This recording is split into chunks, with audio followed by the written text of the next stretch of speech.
Thank you so much. It was beautiful. Lovely. Faraz, अगर आप इनसे कहें कि ये जहाने रमज़ान करके ब्रेक ले लें तो बहुत ही अच्छा हो जाएगा. Yes. Thank you so much. इसी के साथ हम लेते एक छोटी सी ब्रेक से वापस आएंगे तो हम जहाने रमज़ान में 365 न्यूज़ पे मौजूद होंगे, तो कहीं मत जाएगा, फ़ौरन से लौट के आएगा. वेलकम बैक नाज़रीन, आप देख रहे हैं जहाने रमज़ान 365 न्यूज़ पे. आज का जो हमारा मौजू है वो मेरे दिल के बड़ा करीब है, क्योंकि वो मौजू है नज़र. क्योंकि मुझे जाले मत हंसो, मुझे लगता है कि मुझ पे बहुत ज़्यादा नज़र लगती है, तो ये आज का टॉपिक मैंने ही चूज़ किया था. और हमारे साथ इस वक्त मौजूद हैं हमारे जो इस्लामिक स्कॉलर हैं सरवत अस्करी. अस्सलाम वालेकुम. कैसे हैं आप? अल्हम्दुलिल्लाह, अल्लाह का शुक्र है। मुझे बहुत खुशी होती है जब भी मैं आपको देखती हूँ, आप हाँ। इतनी अच्छी तरीके से सारी चीज़ें बताती हैं कि वो अल्लाह फिर का जहन शुक्र। नशीन हो जाती हैं। अल्लाह का शुक्र है। बस तो ये जो मंशा के साथ प्रॉब्लम्स हैं लाइफ में, नज़र लगने वाली जो उसको ही लगती है, हमने तो हमारा तो रेवड़ियों का ठेला है, मेरा तो रेवड़ियों का, मुझे कोई नज़र वज़र नहीं लगा था। बट ये ऑब्वियसली ये बात सच है, मेरी अम्मा भी बहुत यकीन रखती हैं इस बात पे और वो अक्सर पढ़ के फूक रही होती हैं। मुझ पे भी किया मम्मा ने, हाँ बिल्कुल बिल्कुल जी। तो मुझे बताइए कि ये नज़र का जो सिलसिला है और वो इस्लाम में भी और कुरान में कहाँ कहाँ इसका जिक्र है और किस तरीके से जिक्र किया गया? बिस्मिल्लाहिर्रहमानिर्रहीम, अस्सलाम वालेकुम। हम सबको माह रमज़ान मुबारक का बस ये गुज़रती हुई साअतें हैं, परवरदिगार आलम हमको इस माह रमज़ान मुबारक की बरकतें, रहमतें और सादतें अता फ़रमाए, आमीन सुम्मा आमीन या रब्बुल आलमीन। और नज़र बद यकीनन एक बहुत अहम टॉपिक है, इसलिए कि हम बहुत सारे मकामात पर ऐसे देखते हैं कि बहुत एक शख्स है जो कि बहुत अच्छा कमा रहा होता है और बड़ी लोग उनके बारे में बातें भी कर रहे होते हैं और अचानक वो बीमार पड़ जाते हैं और वो उनकी सारी कमाई एक तरफ रह जाती है। या किसी घर में हम सुनते हैं कि जी लड़की बड़ी खूबसूरत है और वो बड़ी नेक सीरत भी है और उसके अंदर बड़ी क्वालिटीज़ भी मौजूद हैं और मगर उसके रिश्ते नहीं आ रहे हैं। इस तरीके से बहुत सारी बातें ऐसी होती हैं कि जिसकी बिना पर हमको ये लगता है कि ये नज़र बद का ही सिलसिला है। और हमसे बहुत सारे लोग ये सवाल करते हैं कि जी अंग्रेज़ों को तो नज़र नहीं लगती, लेकिन हमारे यहाँ जितना हसद और इसकी जो कीना परवर लोग हैं, कीना परवर लोग हैं ना, वो अंग्रेज़ों में उतना नहीं होता और वो लोग देख के खुश भी होते हैं। और हमारे यहाँ उसके अंदर इतनी क्वालिटीज़ क्यों हैं? हम उसको गिराने की कोशिश करते हैं बजाय इसके कि हम उसकी तक पहुंचने की कोशिश करें, बल्कि हम उसको गिराने की कोशिश करते हैं। तो उसकी वजह से उसको नज़र बद बहुत ज़्यादा लगती है।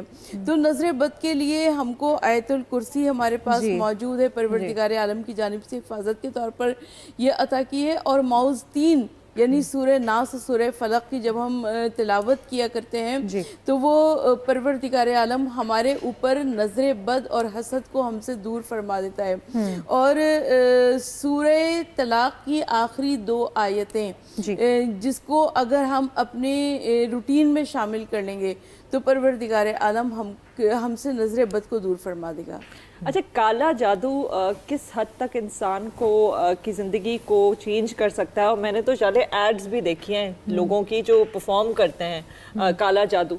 तो काला जादू कसम से बंगाली बाबा जो लिखा हुआ होता है, हाँ, वो जो आप कहीं जाते दीवारों पे इश्तिहार और होते हैं। आपकी ज़िंदगी को किस हद तक मुतासिर कर सकता है काला जादू? देखिए, काला जादू या पीला जादू या नीला जादू हमारी समझ में कुछ इस तरह की बातें नहीं आती। और वो जो दीवारों पर इश्तिहार लिखे हुए होते हैं, मेरी समझ में वो सारी बातें नहीं आती, लेकिन जादू की हकीकत है।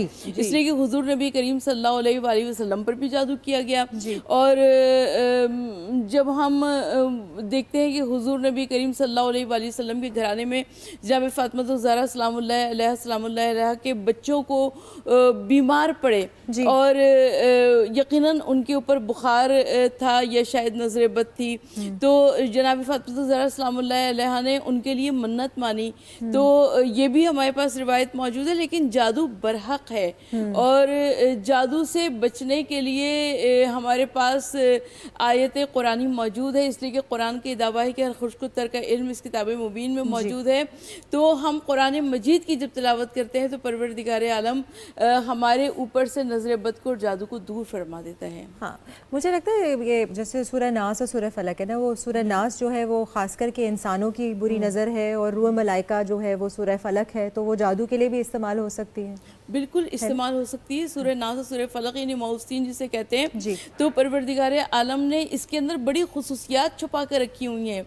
और जब हम उन खुसूसियात की जानिब देखते हैं तो चाहे नज़र बद हो, हसद हो या जादू हो, आप इसको अपनी ज़बान पर जारी रखिए और इसको अपनी ज़िंदगी में शामिल कर लीजिए। परवरदिगार आलम ये हमेशा आपको महफूज रखेगा। अच्छा, मुझे लगता है कि अगर कोई और आप पे दुआएं पढ़ के फूकते हैं तो उससे ज़्यादा बेहतर असर होता है कि आप पे नज़र ना लगे बनिस्बत इसके कि आप खुद अपने आप पे पढ़ के फूकें। क्या ऐसा है? देखिए, ये बात तो आइम्मा ताहिरीन से भी साबित है, इसलिए कि जब आइम्मा ताहिरीन से किसी ने सवाल किया, कहा कि हम ऐसा क्या करें कि हमारे ऊपर हमारी दुआएं कबूल हो जाएं। तो आइमा ताहरीन अलैहिस्सलाम ने इरशाद फरमाया कि तुम उस ज़बान से दुआ के लिए कहो जिस ज़बान ज़ाहिर है वो तुम्हारी ज़बान नहीं है, तुमने उससे गुनाह किया ही नहीं है, लिहाजा जब दूसरे की ज़बान तुम्हारे लिए दुआ करेगी तो वो परवरदिगार आलम उस दुआ को कबूल फरमाएगा।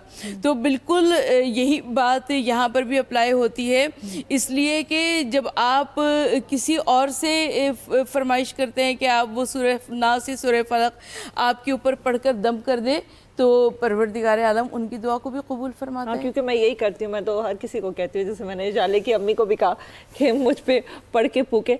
अच्छा, कितना असर रह सकता है आपकी ज़िंदगी पे अगर आप ये ना करें, अगर आप पे नज़र हो तो क्या एक वक्त आता है कि वो नज़र, मैं कैसे सीरियसली लूं उसको, क्या वो नज़र नहीं ले सकती, चली जाती है, या फिर ये कि आप जब तक ये करेंगे नहीं तब तक नज़र रहेगी आप पे? देखिए, इसको तो आप अपनी ज़िंदगी में शामिल कर लीजिए, और जब अपनी ज़िंदगी में शामिल हाल कर लेंगे तो परवरदिगार आलम आपके ऊपर नज़र करम फरमाएगा, और जो दुश्मनों की नज़रें होंगी यकीनन उससे आप महफूज रहेंगे। मुझे लगता है, मैं ऑनेस्टली बताऊं, मेरा जो अकीदा है और मानना है कि आपको ना हर चीज़ परवरदिगार से मिलती है, जो चीज़ आपने मांगी है या सोची है उसका हल ऑलरेडी मौजूद है कुरान करीम में, ठीक है, ऐसा तो है। और अगर आपको प्रोटेक्शन चाहिए, वो सारी ये सूरह मौजूद हैं, आप ज़िंदगी आपने कैसे गुजारनी है, आपके अच्छे अमाल, जहाँ आपको किसी की बुरी नज़र लग सकती है वहाँ आपके अच्छे अमाल की वजह से आपका बचाव भी हो सकता है, ठीक है। अगर आप नेक रहेंगे और आप नेक तलकीन भी करेंगे और आप अमाल आपके ऐसे होंगे कि वो दूसरों के लिए अच्छे होंगे, तो आप उससे आपकी हमेशा बचत रहती है। और मुझे जादू टोने में जो है वो यकीन है, क्योंकि मेरे सामने बहुत सारे ऐसे किस्से हुए हैं। मुझे बताइए कि कुरान में, इस्लाम में कोई ऐसे किस्से हैं जिसकी बुनियाद पे पता चले कि जादू जो है वो एग्जिस्ट करता है? देखिए, जादू मौजूद है, और हमारे इर्द गिर्द कहाँ पर है जादू मुझे नहीं पता, इसलिए कि लेकिन नज़र यकीनन मौजूद है, इसलिए कि हम देखते हैं ना कि जब हम अपनी निगाह उठाते हैं तो हम आसमान तक देख लेते हैं, हम पूरे अपने एटमॉस्फेयर को देख लेते हैं, तो यकीनन ये नज़र एक अच्छी नज़र है, लेकिन परवरदिगार आलम ने इस नज़र के अंदर बड़ा ऐसा कुछ छुपा रखा है कि अगर हम किसी को देखते हैं उसकी अच्छी चीज़ों को तो वो हसद की नज़र भी बन जाती है, और किसी की अच्छी नज़र भी हुआ करती है। तो अगर हसद की नज़र किसी की ऊपर हो तो हमको अपना बचाव करते रहना चाहिए और अपना पढ़ते रहना चाहिए। सूरह यासीन की जो 9वीं आयत है, अगर उसको हम अपनी ज़िंदगी में शामिल कर लेंगे तो परवरदिगार आलम हमें हर चीज़ से महफूज रखेगा। अच्छा, लोगों की जो हसद की नज़र है उससे क्या हमें असर पड़ सकता है कि मतलब अगर वो बेशक नज़र ना लगा रहे हों लेकिन हसद हो उनके अंदर जो भी आप कर रहे हैं उसके हवाले से, तो उसका कोई असर पड़ सकता है? दूसरी बात ये, तो जाले मुझे टोकना नहीं, क्या जिन्नात की नज़र लग सकती है? हुजूर नबी करीम सल्लल्लाहु अलैहि वसल्लम एक मरतबा कब्रिस्तान से गुज़रे, आका सल्लल्लाहु अलैहि वसल्लम ने असहाबे कराम से फरमाया कि क्या मैं तुम्हें बताऊं कि यहाँ पर ज़्यादातर लोग किस वजह से उनका इंतकाल हुआ है? तो असहाबे कराम ने कहा कि या रसूलुल्लाह सल्लल्लाहु अलैहि वसल्लम आप ज़रूर इरशाद फरमाइए। तो हुजूर नबी करीम सल्लल्लाहु अलैहि वसल्लम ने इरशाद फरमाया कि इस कब्रिस्तान में 1/3 अफराद वो हैं जो कि नज़र बद और हसद से इस दुनिया से गए हैं। यानी हसद और नज़र बद वो चीज़ होती है कि जो इंसान को कब्र में पहुंचा सकती है और एक बड़े खड़े हुए ऊँट को देगची में पहुंचा सकती है। यानी ऊँट जो कि खड़ा हुआ था, बड़ा सा था, और उसको नज़र लगी, उसके मालिक ने कहा कि इससे पहले कि ये मर जाए तो मैं इसको काट के पका लूँ। तो यानी नज़र बद और हसद वो चीज़ है जो कि ऊँट को भी देगची में पहुंचा सकती है। अच्छा, मुझे ना इतना असर है? बिल्कुल इतना असर है। अच्छा, मैंने जो है ना थोड़ा गूगल पे सर्च किया था ये, बिकॉज नहीं पता मुझे इस चीज़ के बारे में, और मेरा अपना अकीदा इतना स्ट्रॉन्ग है कि मैं पढ़ती पढ़ाती रहती हूँ मुस्तकिल, मेरी तस्बीह रहती है, मेरी चीज़ें में मुझे ये पता है कि मेरी रिलेशनशिप मेरे अल्लाह से जो है वो स्ट्रॉन्ग रहेगी, और जब वो स्ट्रॉन्ग रहती है और मैं उनके जो भी कहा है वो मानती हूँ तो मुझे नज़र भी नहीं लगेगी और मेरे लिए दरवाजे भी खुलेंगे। मेरा अकीदा ये है, और कहते हैं कि आपकी अमल का दारोमदार वैसे ही आपकी नीयत पे होता है। सो सिम्टम्स क्या होते हैं कि आपको लगे कि आपको नजर लगे? क्योंकि उसमें मैं बताती हूँ क्या है। गूगल के मुताबिक, ओके प्लीज, नहीं पैरानोया नहीं है, कांस्टेंट यॉर्निंग यानी कि मुस्तकिल जो है वो जमाइयाँ लेना। अच्छा। ठीक है, जैसे आप नमाज पढ़ रहे हैं या इबादत की उस हालत में हैं और आप जमाइयाँ ले रहे हैं, और फिर कांस्टेंट शेकिंग एंड शिवरिंग यानी कि आपको जो है वो झुरझुरी महसूस हो रही है, एकदम से जैसे लगता है कि कुछ ठंड लग रही है। रोना बेसाख्ता, ठीक है, बिल्कुल जो आपके चेहरे की सुर्खी है, जो नेचुरल कलर है वो गायब हो जाना, आप पीले पड़ जाना, लॉस ऑफ एपेटाइट एंड कोई मेडिकल रीज़न नहीं, लाइक आप खाना पीना बिल्कुल आपका ख़त्म हो जाता है और कोई उसके आप डॉक्टर के पास चेकअप के लिए जाते हो, कहता है कुछ आपको गड़बड़ी है नहीं, लेकिन आप बीमार ही नहीं है। आइसोलेशन एंड डिसलाइकिंग पीपल यानी कि आपको लोगों से जो है वो नफरत होना शुरू हो जाती है और हाँ उकता जाते हैं और अकेलापन ज़्यादा बेहतर लगता है। Not having appetite for food और बीइंग इन सोशल गैदरिंग, लोगों के दरमियान बैठना पसंद नहीं आता। Sudden onset of many sicknesses, एक साथ बहुत सारी बीमारियां लग जाना। ये होता है मुझे कि मंशा को तो सारी चीजें हो रही हैं। नहीं ये सब है, कांस्टेंट डिजीनेस, चक्कर आना और बेहोश हो जाना। Are you okay?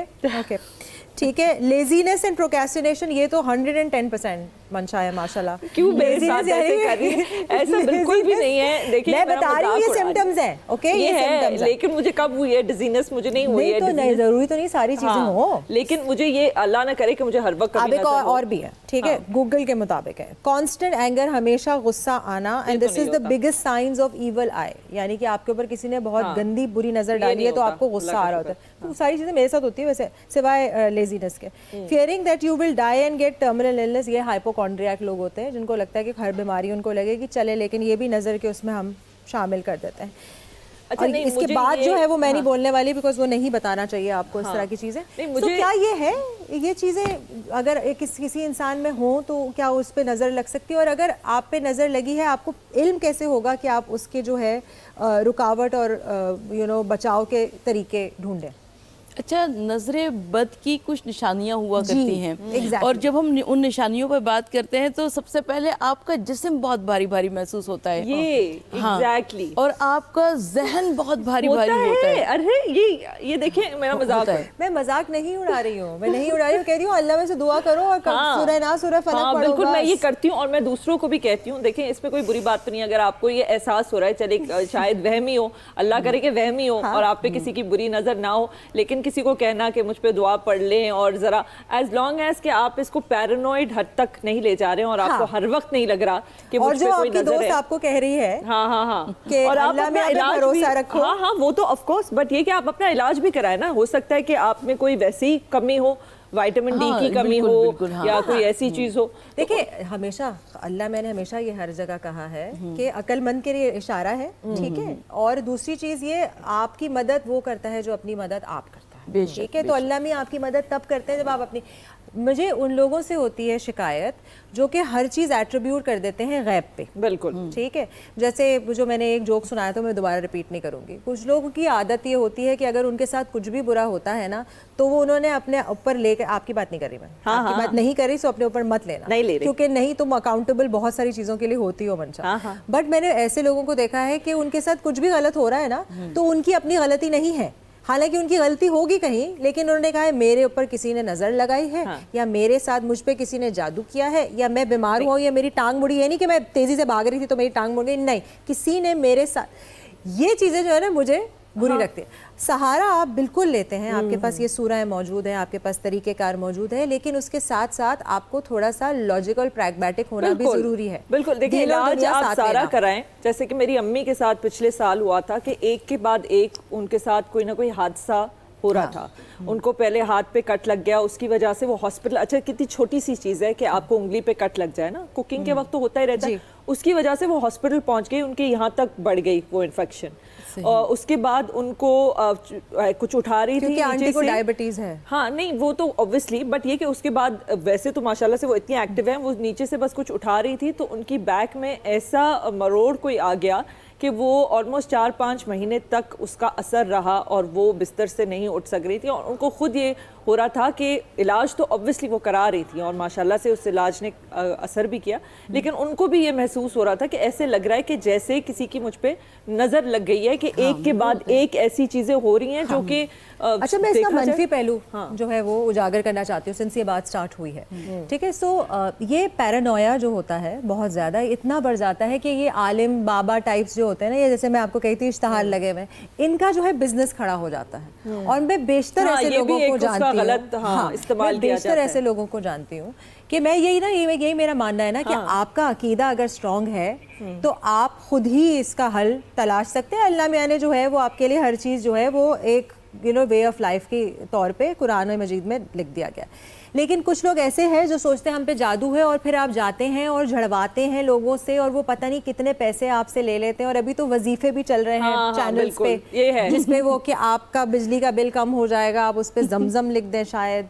सो इससे बचने के लिए क्या करना चाहिए, बिकॉज हमारे पास थोड़ा सा टाइम रह गया है, तो सरवर देखिए सबसे पहली बात हुई कि हमको हर एक की बात पे यकीन नहीं करना चाहिए। बेशक, इसलिए कि जब हम हर एक की बात पे यकीन करते हैं तो दूसरा तो जाहिर अपनी दुकान चमका रहा है जी। तो हमको हर एक की बात पे यकीन नहीं करना चाहिए और हमको अल्लाह के ऊपर कामिल यकीन रखना चाहिए।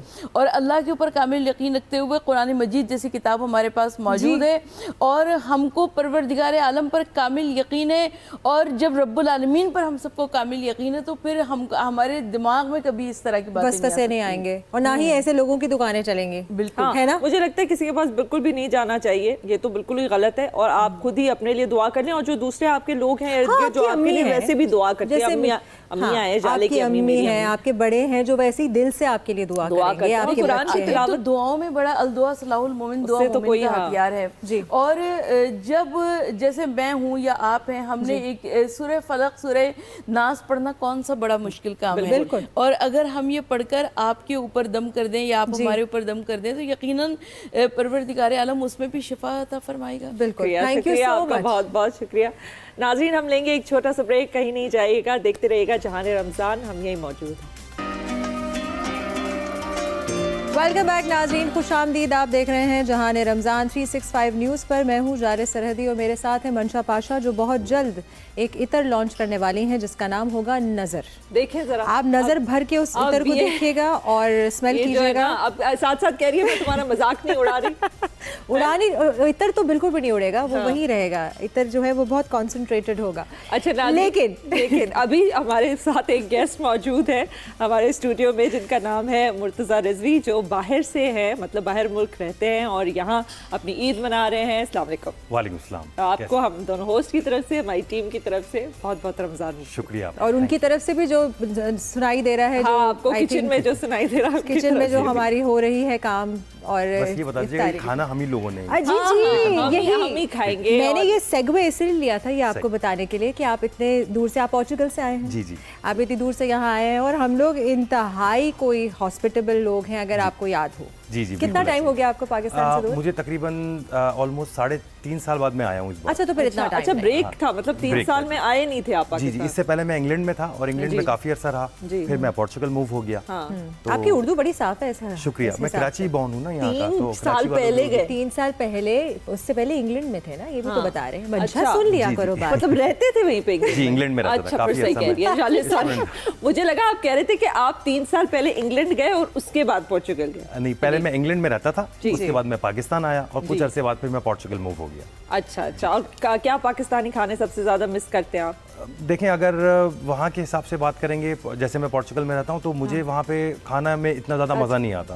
अच्छा, कि वहाँ पे उनकी क्विजीन क्या है? मुझे पोर्चुगल के बारे में कुछ नहीं पता, तो हम सारे नाज़रीन को भी बताइए। देखें, सबसे पहले जो पोर्चुगल जो मशहूर है उसके हवाले से मैं बात बताऊँ, क्योंकि मैं इंग्लैंड में काफ़ी अर्सा रहा और मैं विश करता था कि मुझे सेकंड पासपोर्ट मिले। तो इंग्लैंड में सेकंड पासपोर्ट लेना अगर आप वहाँ पे पैदा नहीं हुए हैं 80s में और 70s में तो नहीं मिलता। उसके हवाले से पोर्चुगल जो है वो मैं कहता हूँ शेंजन में एक बहुत बेहतरीन और खूबसूरत मुल्क है और यहाँ पे आप बहुत इजीली इमिग्रेंट हो सकते हैं। अच्छा। इसकी एक छोटी सी मिसाल मैं आपको इस तरह दूं कि अगर आप के पास किसी भी शेंजन कंट्री का वीज़ा है, लाइक आपने किसी जर्मनी का वीज़ा ले लिया, इटली का ले लिया, फ्रांस का ले लिया और टूरिस्ट वीज़ा है आपके पास, जो कि बहुत आराम से मिल जाता है। अच्छा। वो लेके अगर आप पोर्चुगल चले जाते थे तो वो अपना वीज़ा आप वर्क कॉन्ट्रैक्ट में आप रेजिडेंस कार्ड ले लेते थे जो कि 2 साल का था। अच्छा। और कहते ये हैं, बल्कि कहते क्या, हमने यही देखा कि सब लोग, हमारे पाकिस्तानियों ने बहुत फ़ायदा उठाया पोर्चुगल से 2 साल का जो पहला आपको रेजिडेंस कार्ड मिलता है, वहाँ से लेके 5 साल पूरे करने पे आप पोर्चुगीज पासपोर्ट ले लेते हैं। और पोर्चुगीज पासपोर्ट दुनिया के पावरफुल पासपोर्ट्स में से 5 जो हैं पावरफुल, उनमें से एक है जी। अब ये तीसरे नंबर पे ऑलमोस्ट, लास्ट ईयर ये 4th पे था, अब ये और ऊपर आ गया। यूएई है ना, करने की जरूरत नहीं है आपको वहाँ जाके किसी काम में, यू नो, वो जैसे कहते हैं ना कि आपको इन्वेस्टमेंट करनी होती है। नहीं, ये तो देखें, वो तो गोल्डन वीजा है। अच्छा, वो तो बहुत मुश्किल है। 2 इयर्स वाले की बात कर रहे हैं जी। नहीं, ये 2 इयर्स वाला नहीं है। इसमें बड़ा एक आसान प्रोसेस था कि आपने शेंजन कंट्री का वीजा ले लिया, जर्मनी का आपके पास 8 दिन का लोग जो करते थे जी, वो आप लीगली पोर्चुगल चले गए, वहाँ जाके आपने अपना काम दिखाया या एक्टिविटी दिखाई, और ये 2 में से कोई भी अगर आप एक चीज दिखाते थे तो आपको पोर्चुगल का रेजिडेंस कार्ड दे दिया जाता था, जो कि पहला कार्ड 2 साल का होता था।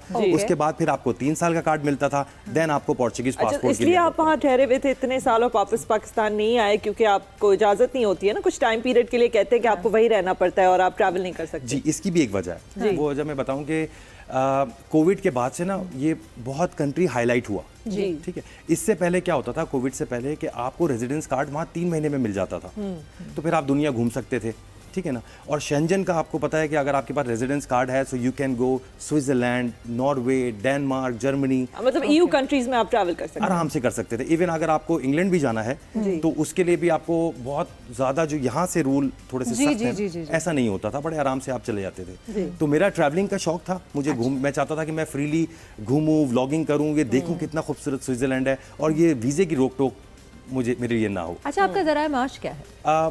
देखें, पोर्चुगल में मैं सोशल मीडिया में हूँ, तो वहाँ पे मैं जितने हमारे सोशल मीडिया में क्या है, कंटेंट क्रिएटर है? जी, मैं यूट्यूब पे हूँ जी। और किस तरह के यूट्यूबर हैं आप? देखें, मैं ना जो पोर्चुगल में लोग रहते हैं वो किस तरीके से क्या काम करते हैं, किस तरीके से अपना सर्वाइवल कर रहे हैं वहाँ पे, और वो जो लोग, बहुत सारे लोग स्वीडन, जर्मनी, डेनमार्क से यहाँ पर आए हैं पोर्चुगल में, क्यों आए हैं इतने बड़े बड़े कंट्री छोड़ के, ये शेंजन पार्ट इन्होंने क्यों ही चूज किया, इस हवाले से मैं लोगों के इंटरव्यू करता हूँ। अच्छा, दैट्स अमेजिंग। तो क्या मालूम हुआ आपको? देखें, मैं यही कहूँगा कि पोर्चुगल जो है वो दुनिया में जन्नत है, और खास बहुत खूबसूरत है, और इमिग्रेशन के लिए बहुत फ्रेंडली है। लैंग्वेज का तो है एक मसला वहाँ पे, वो तो देखें पूरे यूरोप में मिलेगा, पूरे यूरोप में वो ज्यादातर लोग। और पता है, यही बात को लेके हम लोगों ने भी किया था कि हम लोग अपने कल्चर को ना बढ़ावा नहीं देते। हम लोग हर वक्त अंग्रेजी पे हमारा जोर होता है, हालांकि वो सिर्फ एक जबान है जो पूरी दुनिया में बोली जाती है।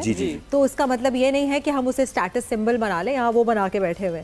और ये यूरोपियन सारी कंट्रीज में जो है ना, वो अपने कल्चर को लेकर जो, अच्छा, तो मैं आपसे यही पोर्चुगल के कल्चर के हवाले से ही पूछ रही थी। देखिए, बहुत फ्रेंडली कंट्री है, ठीक है। अच्छा, इसमें एक चीज आपने बड़ी अभी जबरदस्त बात बोली, क्योंकि ये इन्हें इंग्लिश बहुत अच्छी आती है, ये लोग बोलते हैं, क्योंकि प्रेफर करते हैं अपनी जबान बोलना, पोर्चुगीज बोलना। जी। तो अब क्या करते हैं, लेकिन आप इनके अगर किसी सरकारी दफ्तर में जाएंगे और आप अगर अंग्रेजी बोलेंगे तो ये उसको माइंड करेंगे, और थोड़ा सा ये गुस्सा दिखाएंगे कि आप क्यों हमारी जबान में बोलने की कोशिश नहीं कर रहे। और जब पेस्टेल दी नाता जो है पोर्चुगीज स्टार्ट, वो मैं वैसे बहुत कम मीठा खाती हूँ, मुझे वो बहुत पसंद है।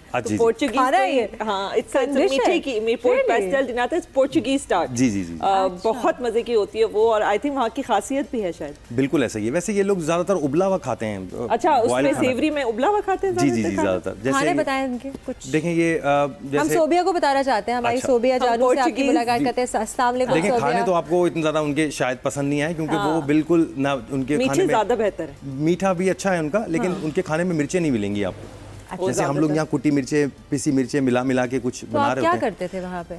वहाँ पे कोई पाकिस्तानी और इंडियन रेस्टोरेंट, जैसे इंग्लैंड में तो आपको हर जगह मिल जाते हैं, तो मिनी इंडिया पाकिस्तान ही है। हल्दीराम के आपको मसाले मिल जाएंगे, नेशनल, और जो भी, सॉरी मैं ब्रांड के नाम ले रही हूँ, बट ये फेमस है। जी। सो वहाँ पे क्या सिलसिला है? देखिए, वहाँ पे बहुत बड़ी शॉप्स हैं, मतलब पूरी स्ट्रीट्स हैं जहाँ हमारे पाकिस्तानी मसाला मिलते हैं। जी, ऐसा ही है। लेकिन उसमें एक चीज़ ये है, जो मैंने वो टेस्ट वहाँ नहीं आ रहा होता, क्योंकि वो यूरोप का एक स्टैंडर्ड है। वो जो मुज़र्रत सेहत चीज़ें हैं ना, वो अपने कंट्री में नहीं आने देते। रेस्टोरेंट्स की बात कर रहे हैं आप? जी। तो आप अपने घर पे अगर बनाना चाहें तो आपको मिल जाएंगे इंग्रेडिएंट्स? हाँ जी, बन जाते हैं, मिल जाता है सब, सारे मसाले मिलते हैं आपको, हलाल गोश्त मिल सकता है, वेरी नाइस, हर चीज़। और फिर मैं जिस एरिया में रह रहा हूँ, तो वो एक लीरिया का एक छोटा सा खूबसूरत सा गाँव है। अच्छा। तो वहाँ पे हम तो बकरा भी अपने हाथ से हलाल करते हैं, और उसको जी बिल्कुल फ्रेश। बिल्कुल। अच्छा, तो ये तो बड़ी, दिस इज अमेजिंग। अच्छा, हम लोग आपसे और गुफ्तगू जारी रखेंगे। मैं चाहती हूँ कि ज़रा सोबिया की तरफ भी हम लोग नज़र डालें। कल भी हमारे पास इतने अच्छे गेस्ट थे, तो वो उनसे बात ही नहीं हो पा रही थी पूरी मुकम्मल, और हम सोबिया की तरफ भी नहीं जा सके। सोबिया, अभी मैं किचन की तरफ से गुजर कर रही थी, तो बहुत ही कोई जबरदस्त खुशबू आ रही थी। बिल्कुल, मैंने भी नोटिस की कि आज क्या है जबरदस्त। अच्छा, आज की जो रेसिपी है वो है नवरत्न कोरमा। नवरत्न, ओहो यस। तो उसमें बेसिकली ये होता है कि वो सबको, जब मेरे पास सब आ रहे हैं आज, तो मैं कह रही हूँ नवरत्न कोरमा, कह रहे हैं अच्छा तो मटन है, बीफ है, चिकन है, मैं कह रही हूँ कुछ भी नहीं है, इट्स अ वेजिटेरियन कोरमा। अच्छा। और जी बिल्कुल, इट्स अ वेजिटेरियन कोरमा। और इसकी मैं थोड़ी अगर आपको हिस्ट्री बताऊं तो नवरत्न कोरमा बेसिकली 9 चीज़ों को मिलाकर हमारे मुगल के ज़माने में, बादशाह अकबर के ज़माने में ये चीज़ इन्वेंट की गई थी। और ये ऐसे इन्वेंट की गई थी जब बादशाहों को खाना सर्व करते हैं मटन चिकन, तो उसमें पर्टिकुलरली सब्जियां जो है बहुत ही एक शेप की कट करते हैं और जो बाकी जो वेस्टेज होता है वो पड़ा रहता था। तो उधर के जो बावर्ची थे तो उन्होंने क्या किया, उन्होंने कहा चलो हम इन सब्जियों से कुछ बनाते हैं। और वो इतना लजीज और इतना शाही बन गया कि वो उन्होंने बादशाह के सामने सर्व कर दिया।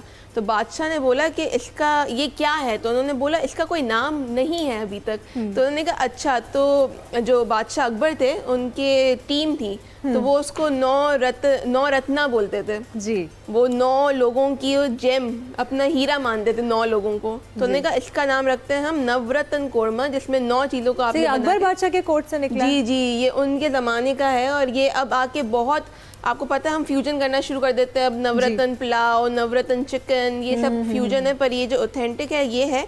अच्छा, इसमें हमने गाजर लिया, आलू लिया, गोभी ली, बीन्स फली ले ली, हमारे पास हरी मिर्च है, अदरक है। अच्छा, प्याज और लहसुन हम इस्तेमाल नहीं करते, क्योंकि ऑथेंटिक वो लोग इस्तेमाल नहीं करते थे इन इंडिया, आपको पता है, क्योंकि वो जो है कहते थे कि उनके लिए वो एक प्योरिटी नहीं रहती ये खाने के बाद।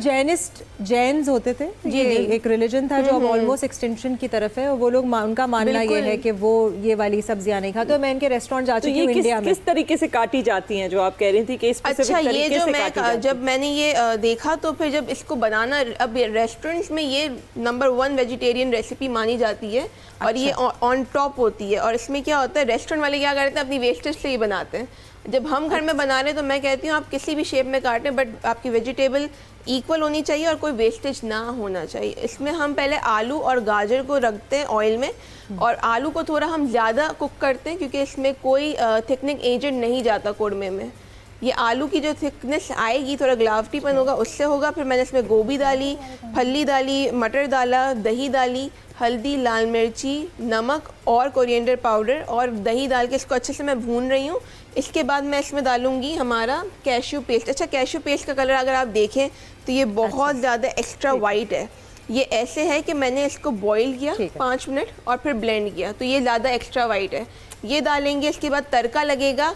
तड़के में ऑयल है, पनीर है, पनीर के क्यूब्स जाएंगे, बादाम, पिस्ता, कसूरी मेथी, लाल मिर्ची, इसका तड़का जाएगा। और ये मतलब एक शाही डिश है। और इसकी एक और मैं बात लास्ट बताती चलूँ, इसमें थोड़ा मिठास होती, तो कुछ लोग चीनी डालते हैं। वैसे ऑफिशियली इसको टॉप करते थे हम अनार या अंगूर से।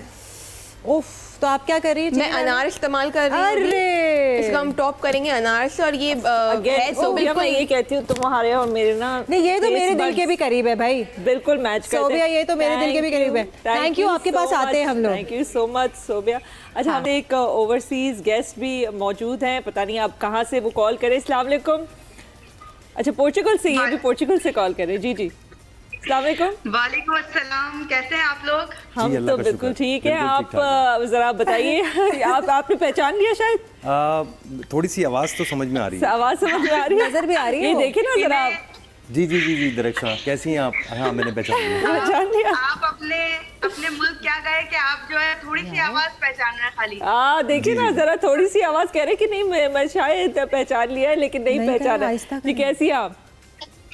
बिल्कुल ठीक, बस अपने मुल्क के रमजान बहुत याद आते हैं। परदेश में जो लोग बैठे होते हैं उन्हें अपनी ईद, त्योहार और खास करके रमजान बहुत याद आते हैं। हाँ बिल्कुल, और आपको ख्वाहिश होगी कि आप भी यहाँ पे मौजूद हो। आई एम श्योर आप मिस कर रही होंगी, अकेले कर रही है वहाँ आप ईद। और असल में हमारे जो हस्बैंड आपके साथ अभी गेस्ट मैंने कहा शायद वो कहेंगे, शायद आप कहेंगी, मैं खुद कह दूं। मैंने कहा कोई तो कहे। ये ज्यादा इसलिए भी मिस कर रही हूँ क्योंकि यहाँ पे ये न्यूज एंकर थी ना। अच्छा, दरक्षा में पता है, मुझे जानी पहचानी लग रही थी। मैंने आपको देखा और मैंने यही सोचा मैं दरक्षा को कहाँ देखा है। वैसे तो अभी आप ऐसा लग रहा है कि पोर्चुगल से ही हैं। हाँ बिल्कुल माशाल्लाह। हाँ। आप जो उर्दू बोल रही है ना, ऐसा लग रहा है कोई फॉरेनर उर्दू बोल रहा है, ये इतनी साफ। नहीं नहीं, ऐसा कुछ है नहीं, बिल्कुल वैसी भी, लेकिन मेरी उर्दू जो है ज़ाहिर है वो वही के हिसाब की है। जी जी, और अगर आप न्यूज़कास्टर थी तो एक थोड़ी सी हस्बैंड को मेरे ये बताएं कि जब इफ्तार करते हैं ना तो ये मुझे वहाँ से लाइव लेके और मुझे बहुत जलाते हैं।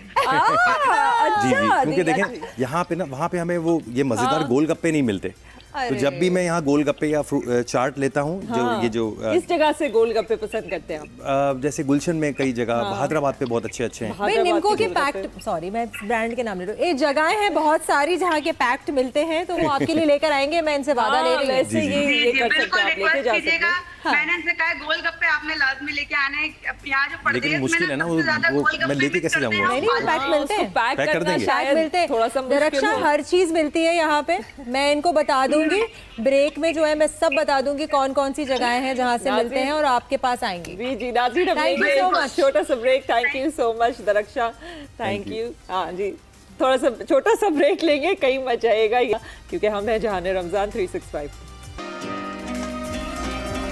वेलकम बैक नाज़रीन, वेलकम बैक। आप देख रहे हैं जहान रमज़ान 365 न्यूज़ पर, और ये न्यूज़ जो है हमें आपको देनी है कि एक तो इनाम भाई हैं हमारे, ठीक है, जिनको बहुत ज़रूरत है ग्रीन कार्ड की और बहुत ज़ोर से जाना चाहते हैं वो पाकिस्तान से बाहर, और इसके साथ साथ एहसान है जो ये जानना चाहते हैं कि डंकी जो लोग करते हैं, वो आपसे पूछ रहे थे बल्कि कि वो सेफ कैसे होता है, ये लोग कैसे आप पहुंच सकते हैं बगैर इलीगली? ये तो बिल्कुल भी सेफ नहीं है। नहीं ना? आप यकीन करें कि मैं चूँकि पोर्चुगल में होता हूँ और लोगों को अवेयर करता हूँ, मैं बताता हूँ कि खुदा के लिए ये रास्ता बिल्कुल इख्तियार ना करें। आप यकीन कीजिए, मुझे एक खान साहब मिले और वो पेशावर से वो डंकी लगा के किसी तरीके से वहाँ पहुँचे थे। उन्होंने जब ये पीछे मुझे शर्ट दिखाई तो डॉग बाइट से, यानी कि वो कहते हैं कि बल्गारिया एयरपोर्ट बॉर्डर पे उन पे कुत्ते छोड़े गए, और वो कहते हैं कि उनका पूरा जिस्म के पीछे बोटियाँ नहीं थी। तो मैं देख के हैरान हुआ, मैंने कहा क्यों हमारे लोग ये ख़तरनाक रास्ता इख्तियार करते हैं, इसमें मारे भी जाते हैं। और वो बताते थे, कहते थे कि हम कोई 36 लोग थे और उसमें से किसी तरीके से हम जब ये बल्गारिया तक पहुँचे, रास्ते में कोई 10-15 लोग बचे थे, बाकी सब मर गए थे। तो फिर वो बताते हैं कि हम जब बॉर्डर पहुँचे तो उन्होंने हमें वो फ़ौज वहाँ से हट गई और हम पे कुत्ते छोड़े उन्होंने। तो ये आलम है, और फिर भी मैं ये देखता हूँ कि ये सब सुनने के बाद फिर भी लोग जाते हैं। क्यों करते हैं ऐसा? गुर्बत, गॉड नोस कौन कौन से इश्यूज होते हैं लोगों के। वैसे शाहरुख खान ने फिल्म बना दी भाई इस पे एक, और वो काफ़ी ऑथेंटिक थी, ठीक है, और लोगों को जिस हद तक, हाँ सॉरी यही ना कि काफ़ी ऑथेंटिक फिल्म थी अबाउट दिस इंटायर थिंग। और उसके बाद उन्होंने ये भी दिखाया कि वहाँ पे रहने के बाद भी दे वर नॉट सेटिस्फाइड और वो वापस अपने मुल्क उन्होंने आना हुआ। वो काफ़ी हद तक रियलिस्टिक है। तो प्लीज़ खुदा के, और यहाँ पे लोग कुछ ऐसे हैं कि उनको जब बताया जाता है कि कोई चीज़ खतरनाक है ना करें, जैसे कि जो है तूफान आने वाला है, सी व्यू पे ना जाए, उसी वक्त सब लोग पहुँच जाते हैं। मेरे साथ यही एग्जैक्ट इंसिडेंट हुआ है। हम लोग, मैं बहुत छोटे थे तो वो टाइडल वेव आनी थी, ठीक है, और हम बिल्कुल सी व्यू में ब्लॉक 4, सी व्यू का ब्लॉक 4 में हम सुबह सुबह सो रहे हैं, हमें उठाया गया, रमज़ान का महीना था, मेरी अम्मा सहरी पे उठी हुई थी, हमें उठाया, भाई चलो यहाँ से। हम लोग उठे और फेज़ 1 चले गए मेरी पप्पो का घर फेज़ 1 में था, जो कि ज़्यादा दूर नहीं है। मेरे अब्बा तो उन्होंने हम गए बाहर, अब्बा ने कुंडी लगाई, सो गए और रास्ते में जब हम जा रहे थे तो एक लोगों का एक हुजूम था जो कि आ रहा था सीव्यू पे टाइडल वेव देखने के लिए। अब आप सोचिए ना, और यहाँ पे बहुत दफ़ा ये होता है कि रोका जाता है और ऐलान भी किया जाता है, टीवी पे भी चलता है कि अब ये कोई हादसा पेश ना हो जाए और क्लाइमेट के जो सूरत हाल है आप मत जाए, उसी वक्त लोग जा रहे होते हैं। अच्छा, आप अब सेटल इन हो गए वैसे पोर्चुगल में, या अभी भी जो है ज़रा होते हैं, होम सिकनेस होती है आपको? देखिए, मेरे पेरेंट्स यहाँ हैं, उनको ज़ाहिर है मैं मिस करता हूँ, मगर ये कि इंशाल्लाह वो भी जल्द मुझे ज्वाइन करेंगे। मगर लाइफ इज़ वेरी गुड। तो आप यहाँ पे आप अपने पेरेंट्स के साथ ईद मनाने ही आए हैं? जी ऐसे ही है। ठीक है। अच्छा, हमारे पास जो है वो कामरान शेख हैं कराची से, और वो हमें बताएंगे कराची के कौन से हिस्से में है, और मैं आपकी वाइफ के लिए भी, दरक्षा के लिए भी मालूम करती हूँ कि वहाँ से खाना आ सकता है कि नहीं। अस्सलाम वालेकुम कामरान। वालेकुम सलाम। कैसे हैं आप कामरान? वालेकुम सलाम। मैं बिल्कुल ठीक, आप बताएं। माशाल्लाह माशाल्लाह। आप गर्मी नहीं लग रही है अभी आपको धूप में? गर्मी तो बहुत लग रही है, लेकिन वक्त ऐसा है कि धूप जो है वो, अब सूरज क्योंकि थोड़ा सा यहाँ ढल गया है बाएं जानिब, तो धूप कम हो गई है, धूप की शिद्दत। अच्छा, है कहाँ आप इस वक्त? और इस वक्त देखिए लाइन्स एरिया का इलाका कहलाता है और छिपा हेड ऑफिस है और ज़ाहिर है छिपा की एक बहुत बड़ी खिदमात हैं कराची में भी, पूरे पाकिस्तान में। मैं थोड़ा सा आपको ये दिखाना चाहूँगा कि मेरे पस मंज़र में ये जो यहाँ पर खाने तैयार हो रहे हैं मुख्तलिफ़ किस्म के, यानी अफ्तार के लिए जो तैयारी की जा रही है, पकोड़े, समोसे और मुख्तलिफ रोल्स, ये तमाम चीज़ें तैयार की जा रही हैं क्योंकि इफ्तार में अभी मेरा ख्याल है कि कोई 30 से 30 मिनट शायद अभी बाकी हैं। तो हाँ तकरीबन, तो ये रोल्स आप देख रहे हैं, उसके साथ ये दाएं जानिब ये छिपा के रज़ाकार हैं बहुत बड़ी तादाद में, और ये जो टेबल्स लगी हुई हैं इन टेबल्स पे जो है वो इस वक्त शरबत रख दिया गया है। और अब से चंद ही लम्हों बाद, अगर हम थोड़ी देर बाद बात कर रहे होते तो यहाँ आवाम का एक जिम में गफ़ीर होता है। छिपा के जो तर्जुमान हैं उनकी जानिब से हमें बताया गया है कि रोज़ाना तकरीबन 1 लाख से ज़ायद अफराद यहाँ पर अफ्तार करते हैं और इसी तरह यहाँ पर सहरी का बंदोबस्त किया जाता है। तो कराची में जो है वो इस तरह का माहौल जगह जगह मिलता है और जो बड़े पैमाने पर जो अफ्तार कराई जाती है वो ये हम आपको इस वक्त दिखा रहे हैं। छिपा कराची के जो तर्जुमान है शाहिद चौधरी, शाहिद मेरे साथ मौजूद है। शाहिद साहब, कितनी आप बड़ी खिदमत कर रहे हैं, कितना जो है यहाँ पर लोग रोज़ाना की बुनियाद पर अफ्तार करते हैं? हम छिपा किचन में जो है छिपा साहब की हिदायत पर रोज़ाना 1 लाख अफराद की सैर अफ्तार तैयार होती है। 100 से ज़ायद मुख्तलिफ़ मकामात हैं जहाँ पर हम सैर अफ्तार करवाते हैं। आज आपने हमारा हेड ऑफिस देखा होगा, रोज़ाना की रूटीन है यहाँ पर, हज़ारों की तादाद में यहाँ पर आकर लोग रोज़ा अफ्तार करते हैं, सहरी करते हैं। लाइव चल रहा होता है समोसे, पकौड़े, जलेबी, बीफ बिरयानी, जर्दा, जूसेस के डब्बे हैं, रूह अफ़ज़ा है। इनके लिए स्पेशल पकवान तैयार किए जाते हैं माह रमज़ान के स्पेशल महीने में। अच्छा, जिस तरह इन्होंने बताया कि मुख्तलिफ़ किस्म के यहाँ जो आइटम्स होते हैं, बीफ बिरयानी भी, और खुशबू भी यहाँ बहुत प्यारी आ रही है। और अब से पहुंच रही है, पता नहीं कैसे। अब से चंद ही लम्हों बाद जब अफ्तार शुरू होगी तो यहाँ आवाम का एक जिम्मे गफीर होगा। Thank you Kamran, thank you so much. बहुत बहुत अच्छा, बड़ा अच्छा लगता है कि हमने इतने देखा कि इतनी जगहें कराची जिसमें जो है इफ्तारी का इंतजाम किया जा रहा था। ये लाइन्स एरिया था, लाइन्स एरिया था, और ये वो वाला एरिया है जो जिसे हम स्लम्स कहते हैं। ठीक है, अब तो काफ़ी लाइन्स एरिया बेहतर हो गया है। तो ये वो एरिया जहाँ पे गरीब लोगों की तादाद ज़्यादा है, और जिस तरीके से टेबल्स लगे हुए थे, मुझे इस बात को देख के बड़ी खुशी हो रही थी। 1 लाख लोग माशाल्लाह से। ये चीज़ें हम मिस करते हैं। हाँ, बिल्कुल मिस करते हैं, क्योंकि ये हम कराची वाले तो वैसे ही बहुत दिल वाले लोग हैं, और वो रमज़ान में देखने को चीज़ें मिलती हैं। अच्छा, हम लोग जो है ना बैरून मुल्क बहुत गए, हम लोग बर्मिंघम भी गए हैं, स्वीडन भी गए हैं, डेनमार्क भी गए हैं, जहाँ अमेरिका भी गए हैं। तो वहाँ जहाँ भी मुस्लिम कम्युनिटीज़ हैं दुनिया भर की, वहाँ पे अक्सर देखा गया है कि मसाजिद में और उनकी कम्युनिटी सेंटर्स में इस तरह से इफ्तारी बनाई भी जाती है और लोगों में बांटी भी जाती है। बिल्कुल ऐसे। तो पोर्चुगल में इस तरह का कोई है? बिल्कुल, वहाँ पे जो मस्जिदों में काफ़ी एहतमाम होता है, नमाज के बाद रोज़ा खोलते हैं, और हर जगह, मतलब जिस शहर में। अच्छा, वैसे पाकिस्तानियों की तादाद जो है वो पोर्चुगल में कम है। अच्छा। क्योंकि लोग क्या करते हैं, वहाँ पासपोर्ट लेते हैं जी, और पासपोर्ट जब उन्हें मिल जाता है तो वो कोई फिर इंग्लैंड सेटल हो जाता है, कोई कनाडा चला जाता है, ऐसी जगह जहाँ ज़्यादा ज़बान आसान हो और ज़्यादा मुसलमान हो। जी, तो वहाँ पे लोग थोड़े कम है। लेकिन जितने भी हैं वो बड़े अच्छे से ये इनका अफ्तारी होती है, वो मस्जिदों में ही होती है, और बड़ा एहतमाम होता है वहाँ पे भी। तो आप क्या वहाँ पे खाने पीने के हिसाब से क्या इफ्तारी? जैसे मैं गई थी थाईलैंड, ठीक है, और मुझे शदीद किस्म का अफसोस हुआ था जब मैंने रोज़ा खोला वहाँ पे, तो मुझे जो है वो रोज़े में उन्होंने पाइनएप्पल पकड़ा था। ये बता चुकी है कहानी के सिर्फ और सिर्फ फ्रूट की अफ्तारी थी वो। So, मुझे तो ऑनेस्टली रोज़े में जब तक कुछ ना कुछ चटपटा ना हो, चले फ्रूट है ठीक है, फ्रूट चाट हम खाते हैं, लेकिन चटपटा हो कुछ। बिल्कुल ऐसे ही। तो आप लोग पोर्चुगल में कैसे करते हैं? देखिए, अगर जैसे फ्राइडे को मैं जाता हूँ, वहाँ लीरिया में मस्जिद है, तो हम वहाँ रोज़ा खोलते हैं, लेकिन घर में वो वाइफ ही बनाती हैं। हाँ। तो वो पकोड़े, समोसे सब बनते हैं घर के अंदर। और फिर कई शॉप्स हैं वहाँ पे, इंडियंस की हैं, वो पाकिस्तानी की हैं, रेस्टोरेंट्स हैं, तो सब मिल जाता है। तो फिर ऐसा बहुत कम ही होता है कि अच्छा, इन इवेंट्स में आदमी बहुत मिस करता है, क्योंकि ईद के टाइम पे एक शॉपिंग में लोग निकल रहे हैं और एक गहमा गहमी है, इंजॉय कर रहे हैं, कोई वहाँ बैठा है, कोई वहाँ बैठा है, फैमिली के साथ घूम रहे हैं, तो ये चीज़ें आदमी परदेश जाके बहुत ज़्यादा मिस करता है। हाँ, तो खाना पीना तो is the one thing that everyone Mrs when they go from Pakistan. अच्छा, इस वक्त हमारे साथ लाहौर से जुल्करनैन जो है हमें ज्वाइन करेंगे और बताएंगे कि आज क्या तैयारियां हो रही हैं इफ्तारी की लाहौर में। अस्सलाम वालेकुम। अस्सलाम वालेकुम, कैसे हैं जुल्करनैन? मैं बिल्कुल ठीक हूँ, आज बिल्कुल ठीक हूँ। अच्छा, कहाँ हैं आप? ये तो आप जगह भी अच्छी लग रही है मुझे। डेविस रोड पर हूँ। डेविस रोड पे है? डेविस रोड पे किधर? ये डेविस रोड जो है, आप ऐसे समझ लें कि जो सहाफत है लाहौर की, उसका आप मेन रोड कह लें। अच्छा। इस पे आपको तमाम अखबारात के दफातर मिलेगा। जी जी, मैं डेविस रोड से अच्छी तरीके से वाकिफ हूँ। डेविस रोड पे किधर है ये आपसे पूछा था मैंने। मैं बिल्कुल डेविस रोड से एम्बेसडर होटल से कुछ ही फासले पर हूँ। अच्छा। और आपकी नेविगेशन से अब मैं थोड़ा सा ना खौफजदा हूँ कि मैं एग्जैक्ट प्लेस ही बताऊँ। नहीं, कोई आपके कोई दुश्मन अनासिर आ गए तो फिर बड़ा मसला मसाइल हो जाएंगे। क्योंकि पीछे मैंने दस्तरखान देखे तो मैंने सोचा कि किसी ऑर्गेनाइजेशन के पास आप मौजूद हैं जो कि लोगों को इफ्तारी करवा रहे हैं। अच्छा, ये ऑर्गेनाइजेशन नहीं है, यहाँ पे भी दोस्तों वाला हिसाब है।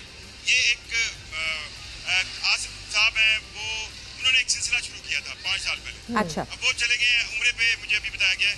अब उनके साथ कुछ दोस्त मिल गए और हर जुल्करनैन, आई थिंक हम आपको दोबारा लेंगे क्योंकि आपकी ऑडियो में जरा कुछ आई थिंक इशू आ रहा है और सही से आपकी ऑडियो नहीं आ रही। But thank you so much. इंशाल्लाह आपको हम लेंगे। अच्छा जी, तो ये आपने तो हमें बता दी कि पोर्चुगल में क्या क्या आपने एंजॉय किया है, क्या आपको अच्छा लगा है, और खाने के अलावा आपको वहाँ पे क्या मुश्किलात पेश आई हैं। आपने कहा लोग बड़े फ्रेंडली हैं, खाना तो प्रॉब्लमैटिक उनको लगा ही नहीं। हाँ, आपने कहा बोरिंग है थोड़ा खाना, इतना स्पाइसी नहीं खाते वो लोग। उसके अलावा खाने के अलावा अगर मुश्किलात का सोचा जाए तो मुश्किलात क्या? देखें, सबसे बड़ी मुश्किल इसमें ये आती है, मैं अपने चैनल पे भी ये लोगों को बताता हूँ, क्योंकि जिस टाइम पे इमिग्रेशन आर्टिकल 88, 89 ओपन था ना, तो हर आदमी का आपको पता है शेंजन वीज़ा लग जाता था जी।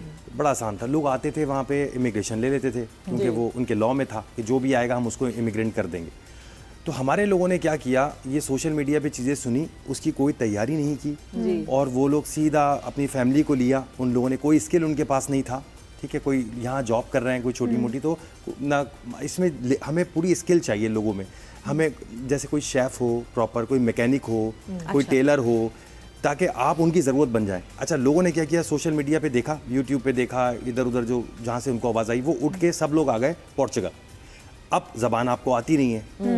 अच्छा, मैंने ऐसे लोग भी देखे जो अपना जो बचा कुचा पाकिस्तान का लोगों का पैसा था वो सब उन्होंने वहाँ बैठ के खा लिया, वहाँ पेपर्स लेने के लिए, पासपोर्ट लेने के लिए, ठीक है। तो मैं हमेशा अपने चैनल पे यही लोगों को रिकमेंड करता हूँ कि भाई अगर आप किसी भी यूरोपियन कंट्री में आ रहे हैं, कहीं भी जा रहे हैं आप उसकी पूरी प्लानिंग करें, ठीक है, क्योंकि मुश्किलात बहुत हैं, आसान नहीं है सर्वाइवल वहाँ पे। आपको ज़बान की प्रॉब्लम होगी, जब तक आप ज़बान नहीं बोलेंगे तो वो लोग आपको जॉब नहीं देंगे, बिल्कुल, ठीक है ना। अब मैंने ऐसे लोगों को भी देखा वहाँ पे जिनकी एज ज़्यादा थी, वो अपनी फैमिलियों के साथ आ गए, फिर उनके रहने का मसला, क्योंकि आपको पता है यूरोप में रहना भी सबसे एक्सपेंसिव है, ठीक है। अब 800 यूरो जो मंथली है वहाँ पे घर मिल रहे हैं, जब तक काम नहीं करेंगे तो एक्सपेंसेस कैसे उठाएंगे? तो जो रखा हुआ खाया उन्होंने पाकिस्तान से, और फिर कुछ लोग ऐसे भी थे जो मायूस होके फिर वो वापस पाकिस्तान आ गए, और फिर उन्होंने सारे जो बोट्स अपने बर्न किए थे यहाँ पे, और सेविंग्स जो आपने बहुत अच्छी तलकीन की है कि आप ना सोच समझ के जब आप कुछ करना चाहते हैं तो ये एक तो दुनिया भर में जब आप ट्रैवल करते हो या कहीं जा रहे होते हो, तो जैसे मेरा देवर जो है वो जर्मनी गया पढ़ने के लिए, तो वो जर्मन सीख के, और अभी भी काफ़ी हद तक उसको आती है, it becomes easier. Thank you so much, आपने हमें जॉइन किया, थैंक यू सो मच। नाज़रीन, हम लेंगे एक छोटा सा ब्रेक, आप कहीं नहीं जाइएगा, देखते रहिएगा जहाने रमज़ान 365 न्यूज़ पे। वेलकम बैक नाज़रीन, आप देख रहे हैं जहाने रमज़ान 365 न्यूज़ पे। लाहौर और इस्लामाबाद में इफ्तारी का वक्त हो गया है, लेकिन कराची में अभी थोड़ा सा टाइम रहता है। हमारे साथ इस वक्त मौजूद है नीना शाह, जो कि CEO हैं UK में 24 आवर न्यूज़ जो रेडियो चैनल है, और उसी के हवाले से हम उनसे बात करेंगे और ये भी बात करेंगे कि वो वहाँ जो इफ्तारियाँ करवाती हैं वो कैसे करवाती हैं। अस्सलाम वालेकुम। जी वालेकुम अस्सलाम। अस्सलाम वालेकुम, कैसी हैं आप? अल्लाह का शुक्र, मैं बिल्कुल ठीक ठाक हूँ। आप लोग कैसी हैं? बिल्कुल खैरियत से। आपको रमज़ान की मुबारक, और अब तो ईद आने वाली, ईद मुबारक भी आपको। थैंक यू सो मच, और आपको भी जाते हुए रमज़ान की मुबारक से। बरकत महीना है, अब इसमें तो बरकतें चलती रहती हैं, जब भी मुबारक दें तो मुबारक ही होनी चाहिए, बेशक आपको भी हो। अच्छा, अब मैंने ये सुना है कि आप बड़ा नेक काम वहाँ करती हैं, और ये कि लोगों को इफ्तारियाँ करवाती हैं। जी ज़रूर, क्यों, मतलब यहाँ पर क्या मुसलमान नहीं है क्या? यहाँ पर ऐसा कुछ नहीं है, यहाँ पर बहुत बड़ी कम्युनिटीज़ हैं, और यहाँ मुसलमानों की तादाद में अभी ये कहना चाहिए कि नमाजियों की तादाद में ज़्यादा इजाफा हो रहा है। अच्छा, मस्जिदें जो हैं वो भरी हुई हैं, यंगस्टर जो हैं वो आजकल बहुत ज़्यादा तरावियों पे, और जैसे रात हमारे यहाँ पर 27वीं की रात थी, आज 27वीं का रोज़ा है हमारा, तो एक लंबी कतार थी, मेरा गुजर हुआ तो मैंने देखा कि तरावियों के बाद वो लोग इस रमज़ान की जो ये स्पेशल ख़ास एक रात होती है उसका सवाब हासिल करने के लिए वो खड़े थे। और इफ्तारियों की यहाँ पर कुछ ना कुछ मैं भी बहुत ज़्यादा, जितनी तौफीक है, मैं ये नहीं कहती, अल्लाह ताला मुझे जितनी तौफीक देता है मैं उतनी करवाने की कोशिश करती हूँ। मस्जिदों में, कम्युनिटी सेंटर्स में, ऑर्गेनाइजेशन जो है जिन्होंने बनाई हुई है इस तरह की, वो सभी जगह पर इफ्तारियाँ जारी रहती हैं पूरा मंथ। अच्छा, तो कौन सी जगह में करवाती हैं आप? क्योंकि वहाँ पे क्या कम्युनिटी हॉल्स में कराती हैं या मस्जिदों में आप जो है इफ्तारी करवाती हैं, किस जगह करवाती हैं? नहीं, यहाँ पर क्योंकि कम्युनिटी हॉल्स बने हुए हैं और वैसे भी हॉल बने हैं, तो और अभी ऐसा भी सिस्टम है कि रेस्टोरेंट वगैरह वाले जो हैं उन्होंने बुफे सिस्टम करके तो स्पेशल ऑफर भी लगा दी होती है। तो कभी मैं ऐसा करती हूँ कि कभी मैं उनको वहाँ पर ले जाती हूँ, रेस्टोरेंट में ले जाती हूँ, कभी मैं हॉल में इन्वाइट कर लेती हूँ। जब एक बहुत बड़ी तादाद में बुलाना हो तो फिर मैं हॉल में बुला लेती हूँ, और अगर किसी छोटी तादाद में लोगों को इकट्ठा करना हो, आपको पता है यहाँ पर टाइम का बड़ा मसला होता है, तो हर एक को मैनेज करना उसके टाइम के हिसाब से थोड़ा सा कभी कभी हमारे लिए डिफिकल्ट हो जाता है। तो फिर हमें जो कन्वीनियंट लगता है, जो हमारे लिए आसान होता है, हम उस तरह उसे मैनेज कर लेते हैं। और माशाल्लाह हम रोज़े खुलवाते हैं, करते हैं, फिर इबादत करते हैं। यहाँ पर मतलब लेडीज़ भी अपने घरों में भी उन्होंने ख़ास एहतमाम किया हुआ है फ्राइडे वाले दिन सलातुल तस्बीह का, और वैसे ये जो ताक रखते हैं उनमें पढ़ाई का। अच्छा, आप तो सीईओ भी हैं ये तो रेडियो में, तो मुझे ये बताइए कि वहाँ ये रेडियो के रुझान है, बिकॉज पाकिस्तान में थोड़ा सा अब कम होता जा रहा है। हाँ, वहाँ पे आई थिंक यूके में बहुत है, यूके में, और बहुत पसंद किया जाता है यूके में। सो आपके रेडियो क्या है, मतलब पाकिस्तानी गाने होते हैं, क्या होता है उसमें? जी, मैं बिल्कुल, आपने सही कहा कि सीईओ हूँ, क्योंकि मेरा ये ऑल ओवर द वर्ल्ड सुना जा रहा है। अच्छा। दुनिया में बेशुमार मेरे फैंस हैं, जहाँ पर भी वो मेरी आवाज़ पहुँचती है वो हमारे साथ जुड़े हुए होते हैं। मेरी और टीम भी है, मेरे और आरजेस भी हैं, वो भी मेरे साथ काम करते हैं। तो इसमें हम एंटरटेनमेंट देते हैं, फिर इसमें आपको कुछ इन्फॉर्मेशन देते हैं। अच्छा। और आजकल के मौसम के हिसाब से बात करते हैं, फिर यहाँ की न्यूज़ आपको देते हैं कि यूके की न्यूज़ क्या है, क्या हालात जा रहे हैं यहाँ पे, क्योंकि बाज़ औक़ात होता है कि आप पेपर वगैरह में या ऐसे आप पढ़ते हैं तो सही आपको गाइड नहीं किया जाता है, तो वो फिर मैं कोशिश करती हूँ कि आपको सही मानों में सही आपको बताया जाए कि भी यहाँ पर क्या हो रहा है। और उर्दू ज़बान में फरमाइशी गाने होते हैं। जी, उर्दू ज़बान में? जी, उर्दू ज़बान में। उर्दू में, बंगला में, आप जो इंग्लिश में, जो भी हो जिस तरह भी, लेकिन मोस्टली जो हमारे लोग हैं ना वो कंफर्टेबल होते हैं अपनी ज़बान में बात करके। थैंक यू सो मच दीना, आपने हमें ज्वाइन किया और आप इतना सवाब कमा रही हैं वहाँ पर रमज़ान में लोगों यहाँ करा के। और वहाँ तो उन्होंने ये भी कहा कि वो सलातुल तस्बीह का भी एहतमाम किया जाता है, तो अच्छी खासी कम्युनिटी वहाँ मौजूद है। बिल्कुल। अच्छा, अब जो हमारे गेस्ट स्टूडियो में मौजूद है ना, ये वो काम कर रहे हैं जो मेरे दिल के बहुत करीब है, और वो ये है कि वो बेज़बान की ज़बान बनना और उनके लिए काम करना, उन तक खाना पहुंचाना, इससे ज़्यादा बड़ी चीज़ मेरे नज़दीक कुछ नहीं है। क्योंकि हम इंसानों के लिए, तो आपने देखा है पूरे शो में, हमारे जितने रमज़ान के हमने जितने शोज़ किए हैं उसमें इतने सारे लोग हैं जो कि इफ्तारियाँ भी कराते हैं, राशन भी बांटते हैं, लेकिन बेज़बानों के लिए बहुत कम लोग हैं जो इस सिमत में गामज़न हैं। उनमें से एक ये हैं, इनका लक़ब है a man with a heart of gold. नाम इनका है सैयद फैसल। अस्सलाम वालेकुम। वालेकुम सलाम। ठीक है आप? मैं बिल्कुल ठीक हूँ, आप बताइए। मैं ये बताऊँ कि सबसे पहले तो चैनल का नाम मुझे बड़ा पसंद आया, 365 पूरे होल ईयर इसमें शामिल है। मैं एक खाना रोजाना करता हूँ फॉर द ह्यूमन और एनिमल्स के लिए जी। तो मैं हंगरी स्ट्रे एनिमल्स को खाना प्रोवाइड करता हूँ, क्योंकि वो भूखे हैं, उनको नहीं पता कि हॉस्पिटल कहाँ है ट्रीटमेंट के लिए, उनको खाने का नहीं पता कहाँ से मिलेगा। हाँ। तो उनको ये मैंने वन मैन एम्बुलेंस बाइक पर है और बाइक पे मैं एम्बुलेंस इसको रेस्क्यू और ट्रांसपोर्टेशन करता हूँ। अच्छा, ये कब से आपका सिलसिला शुरू हुआ और क्या हमेशा से आपको जानवरों से मोहब्बत रही है? जानवरों से तो बचपन से मुझे मोहब्बत थी, लेकिन ये मेरे जब वालिद साहब की डेथ के बाद मैंने सोचा कि मैं सदका जारिया बन जाऊँ। सदका जारिया के लिए नेकी का काम आपको करना है, तो यही नेकी पोटला ऊपर जाएगा।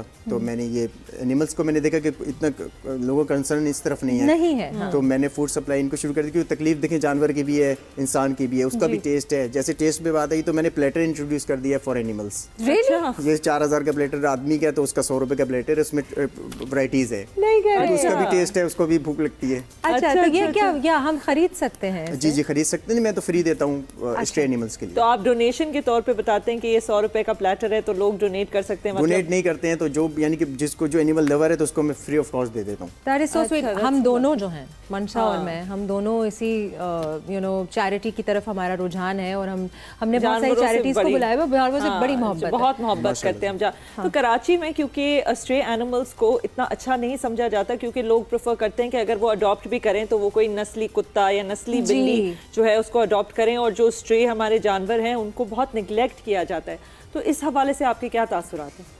स्ट्रे एनिमल जो है वो गरीब डॉग है और कैट है, उससे ही आप जन्नत में जाएंगे। आप पेट से जन्नत में नहीं जाएंगे, कि पेट तो ऑलरेडी खाया पिया हुआ है। जो पौधा सूखा है उसमें पानी दें, जो हरा भरा है उसमें पानी की जरूरत नहीं है।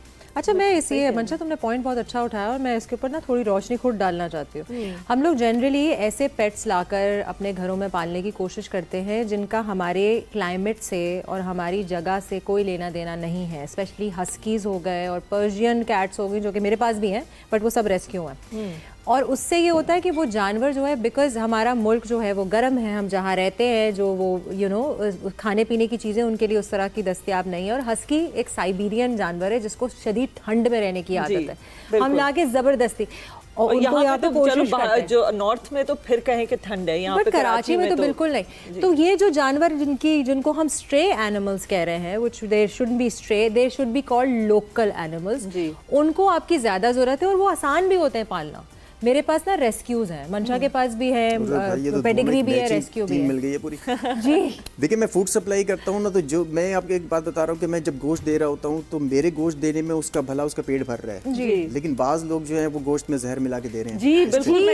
तो ये डिफरेंस जो है ना, ये गलत जी जी, इससे बड़ा हमें दुख भी होता है, और बहुत दर्दनाक चीज है ये अभी आई थिंक लाहौर कोर्ट ने पास किया है ये जजमेंट, उसके बाद भी कुत्तों को उन्होंने जाके मारा है। बट ये इस पे तो मैं बहुत लंबी तबील कोई गुफ्तगू कर सकती हूँ। आप बैठिएगा, हम थोड़ा अपने किचन की तरफ जाते हैं, क्योंकि अब इफ्तारी का जो टाइम है वो बहुत करीब आता जा रहा है, और सोबिया जो मज़े मज़े की चीज़ें बना रही हैं वो उसकी खुशबू हम तक पहुँच रही है। Oh my God, wow. अच्छा जी, आपने मुझे देखा कि मैं आके कैसे सेटल इन हो गई हूँ, बड़ा मज़ा आता है मुझे ये करके। अच्छा जी, इसलिए हुई हूँ सेटल इन बिकॉज हम जो है, और हर ब्रेक में हम अपने हाथ साफ करते हैं, धोते हैं, क्योंकि क्लेanलीनेस जो है is next to godliness. Yes, exactly. Thank you so much Mansha, you know complete my sentences. So हमारे पास उसके लिए मौजूद है लाइफ बॉय, जो हमारे हाइजीन पार्टनर हैं। और अगर आपके बर्तन गंदे हैं, चमक नहीं रहे, साफ नहीं है, चिकनाहट है, तो उसके लिए हमारे पास मौजूद है विम, जो हमारे अगेन हाइजीन पार्टनर है फॉर बर्तन। Then we have our food partner which is KFC और सनराइज भी हमारे पास मौजूद हैं, और इनका आटा तो क्या बात है, 6 घंटे तक रोटी जो है वो गर्म रहती है। इसके साथ साथ अप्लायंस पार्टनर है हमारे ग्लैम गैस, इतना कोई मज़े का नाम है, हम थ्रू आउट रमज़ान यही सोचते रहे ये कैसा नाम है। ग्लैम गैस की वजह से जो है खाने हमारे कुक होते हैं, और उसके ऊपर जो है वो हमारी सारी देगचियाँ वगैरह रखी जाती हैं। And then this awesome kitchen is brought to you by Awesome Kitchen ji. और हमारे फूड पार्टनर हैं KFC, और बेवरेज पार्टनर हैं पेप्सी, और हमारी यहाँ इफ्तारी जो है वो स्पॉन्सर्ड है सोबिया से, क्योंकि ये जो सारी चीज़ें हैं वो इस्तेमाल करके, जो अप्लायंसेस हैं वो इस्तेमाल करके, और अपनी टेक्निक को इस्तेमाल करके ये हमारी इफ्तारी बनाती है। तो thank you Sobia so much. चले, आज की जो रेसिपी है उसके बारे में ज़रा हमें बताएं। ये मैं लेके जा रही हूँ। अच्छा, मैंने इसकी हिस्ट्री जो थी वो बता दी थी, नवरत्न से हमने लिया है। अच्छा, मैं इसकी रेसिपी थोड़ी सी वापस बता दूँ। हमने ऑयल गरम किया, उसमें आलू, गाजर, मटर, वो चीज़ें डाली जो टाइम कंज्यूमिंग लेती हैं, जो ज़्यादा गलने में। ठीक है, आलू को मैं बोलूँगी हम ज़्यादा गलाएंगे, क्योंकि इसमें प्याज और किसी भी थिकनिंग एजेंट का इस्तेमाल नहीं किया गया। आलू की ही वो जो गलावट है, जो स्टार्च है, उससे ही ये थिक होगा। उसके बाद हमने अपनी कॉलीफ्लावर डाला, हमारे फ्रेश बीन्स थे वो डाले, जिंजर चॉप डाला, हरी मिर्च डाल कर उसको अच्छे से हमने भूना। फिर उसके बाद मैंने योगर्ट डाला। योगर्ट मैंने बाद में से डाला क्योंकि वो आपके कुकिंग कुकिंग प्रोसेस को बहुत स्लो कर देती है। तो हमारे गाजर मटर आलू जो होते हैं वो 15 मिनट की बजाय 30 मिनट लेते हैं गलने में। ये बहुत अच्छा टिप है। ये आपके साथ तब भी होता है जब आप टमाटर पहले डाल देते हो और आप सही तरह नहीं गिलाते। जिसमें खटास होगी, अगर लेमन हो, टमाटर हो, जो भी हो वो। उसके बाद हमने इसमें अपने मसाले डाले, हल्दी, लाल मिर्ची, धनिया पाउडर। ये डालने के बाद उसको हमने अच्छे से कुक किया। उसके बाद मैंने तड़का मारा। तड़के के लिए मैंने फ्राई पैन में ऑयल लिया और देसी घी लिया। उसमें मैंने अपना क्वार्टर चीज पनीर को सौते किया, बादाम, पिस्ते, कसूरी मेथी, ज़ीरा और हमने डाला अपनी कसूरी मेथी और इसका तड़का मैंने इसके ऊपर डाला। उसके बाद इसको मैंने ढक दिया 5 मिनट के लिए। उसके बाद मैं इसको गार्निश किया हमारे पोमेग्रेनेट अनार से। अनार, अंगूर, अगर आपको फ्रूट नहीं पसंद तो आप इसके अंदर 1 टीस्पून शुगर डालेंगे, जो कि मैं कहती हूँ उससे बहुत अच्छा फ्लेवर नहीं आएगा जितना अनार या फ्रेश फ्रूट से आएगा। बिकॉज़ ये थोड़ा सा खटास भी आएगा, मिठास भी आएगी। पर अगर आपको नहीं पसंद तो दाना डाल सकते हैं? नहीं, नहीं, मुझे अनारदाना बहुत पसंद है, मैं डाल लूंगी। कोई बात नहीं, सोबिया नहीं डाल रही तो वैसे तो इसका ऐसे ही फ्यूजन तो आप क्योंकि अनारदाना आप ऊपर कच्चा नहीं डालेंगे, फिर आप अंदर कुक करेंगे। ये हम टॉप कर रहे हैं इसको, तो इसलिए जो है वो फ्रूट आप डालें। थैंक यू आप ये हाथ यहाँ बहुत देर से सोबिया जो है वो बहुत थक गई हैं आज। उन्होंने थोड़ा सा जो है वो ज़्यादा कश्त वाला काम किया है। नाज़रीन, हम अपने गेस्ट के पास जाते हैं और मज़ीद थोड़ी सी कॉन्वर्सेशन करेंगे। बहुत जल्द वक्त ख़त्म होने वाला है और रोज़े की तरफ हम गामज़न होंगे, सो हम उधर मिलते हैं। आइए। Thank you.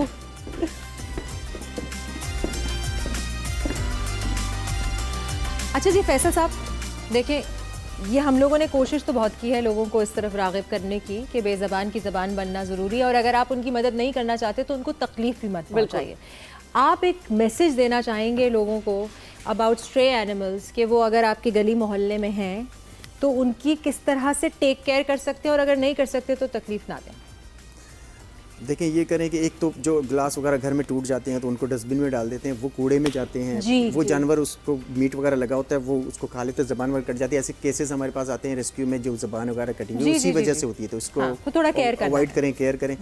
दूसरा है कि भाई कम से कम पानी जो है पानी तो फ्री है, पानी फ्री है, वो पानी रखना शुरू कर दें। वही सवाब का काम भी है। सवाब का काम है, बहुत बड़ा काम है। Thank you. ये दो चीज़ों पे ही आप गौर कर लीजिए नाज़रीन, और आपका जो है सवाब भी होगा और आप अच्छे काम भी करेंगे और बेज़बान की दुआ भी लगेगी। नाज़रीन, आपने आज का शो एंजॉय किया होपफुली। इंशाल्लाह कल आपसे मुलाकात होती है। हम सब की तरफ से अल्लाह हाफ़िज़। अल्लाह हाफ़िज़।